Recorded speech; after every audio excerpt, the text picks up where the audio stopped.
अपन नगरी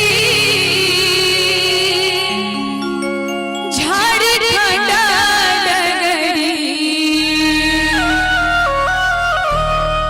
अपन नगरी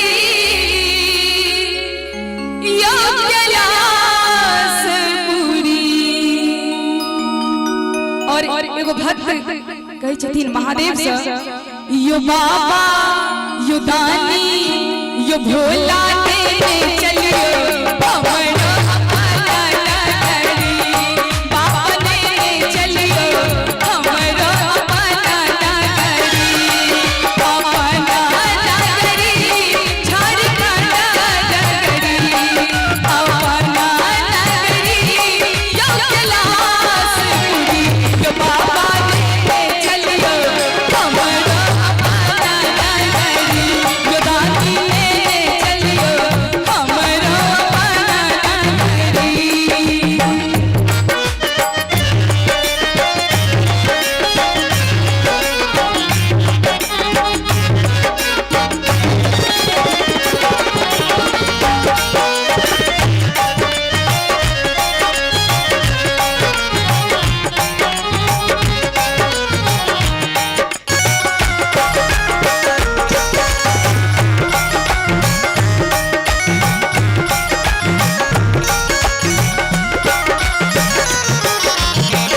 अंगना बहारब बाबा घर बहारब।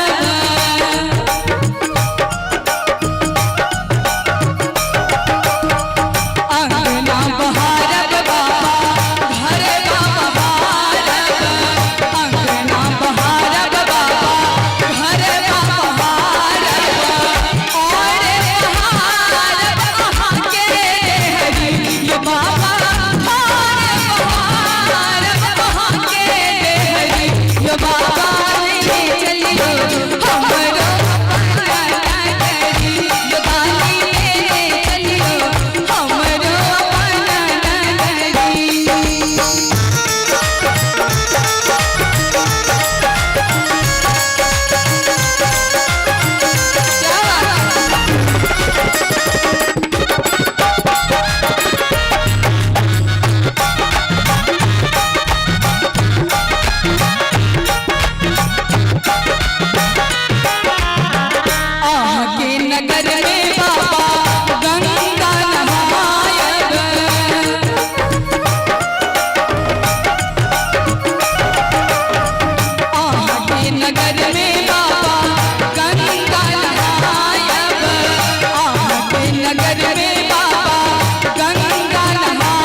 यो बाबा देने चलियो हमरो अपना नगरी।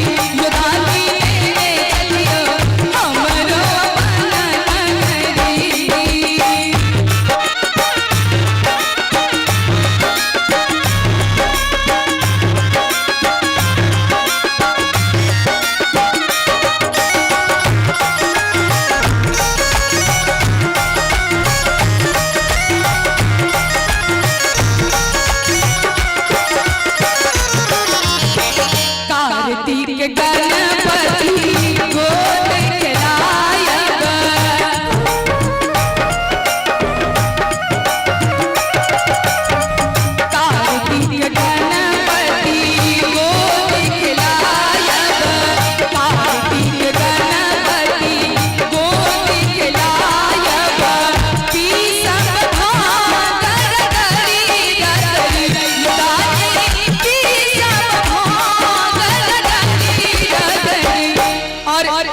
सब गोटे से आग्रह कीजिए ताली बजाकर, यो बाबा यो दानी यो भोला देने चलियो